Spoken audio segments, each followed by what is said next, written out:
Seigneur est ma lumière et mon salut. De qui aurais-je craint? Bonjour. Ce 5e dimanche du Carême auquel nous nous préparons nous propose comme évangile celui de la résurrection de Lazare. Un récit, vous le verrez, assez long aussi, dans lequel on peut faire beaucoup de considérations, mais je voudrais m'arrêter sur 2 réflexions que fait Marthe, la sœur de Lazare. Enfin, plus exactement, une réflexion de Marthe et une de Jésus. Marthe, Seigneur, si tu avais été ici, mon frère ne serait pas mort. Et la réponse que Jésus lui fait, cette maladie ne conduit pas à la mort, elle est pour la gloire de Dieu.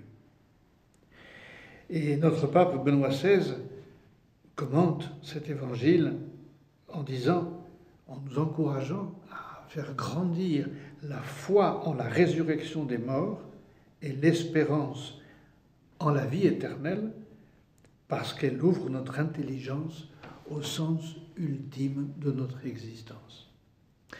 D'un côté, il y a la maladie et la mort. De l'autre, une vie après la mort, une existence autre que celle de la maladie et de la mort. La maladie, la mort, nous le comprenons très facilement, ce sont nos péchés. C'est le péché, ce sont nos péchés. Pas simplement le péché en général, ce sont nos péchés. Et si nous voulons que ces péchés, cette maladie, ne nous conduisent pas à la mort, eh bien il faut tout simplement, comme le suggère Marthe, rester en contact. Seigneur, si tu avais été là, mon frère ne serait pas mort. Seigneur, si tu étais toujours à mes côtés, peut-être que mes péchés ne m'entraîneraient pas vers la mort. Reste auprès de moi, Seigneur, pour que cela n'arrive pas.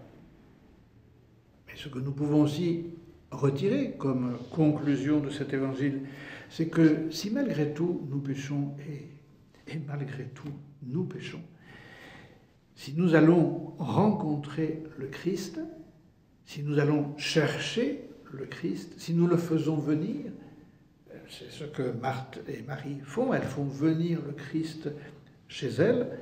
Si nous faisons venir le Christ dans notre existence, eh bien nous allons reprendre contact avec la gloire de Dieu. Que faut-il pour ne pas perdre le contact avec la gloire de Dieu? Que faut-il pour que nos péchés ne nous aveuglent pas, ne nous bouchent pas l'horizon de notre vie chrétienne? Il s'agit de les reconnaître, de faire naître dans notre cœur ce regret de nos fautes. Les reconnaître d'abord, les regretter ensuite. Ce n'est pas toujours un exercice très facile parce que lorsque nous agissons mal, nous avons toujours, vous l'avez remarqué comme moi, nous avons toujours de bonnes excuses. Nous sommes toujours prêts à dire oui, mais non, je ne voulais pas en fait, c'est que le monde est ainsi fait. Et nous avons beau vieillir, nous restons comme les enfants qui, lorsqu'il faut qu'ils justifient d'une mauvaise note dans leur cahier de correspondance devant leurs parents, trouvent toujours une excuse. Non, mais il y a toujours quelque chose, c'est jamais de leur faute. Et ce n'est jamais de notre faute non plus. Avec quelle facilité nous nous excusons, nous nous pardonnons nous-mêmes, alors que c'est vers le Christ que nous devons aller. Alors je vous suggère une résolution toute simple, finalement, si vous voulez bien, et si vous en prenez le temps, c'est pas très long, une petite minute, à la fin de chaque journée,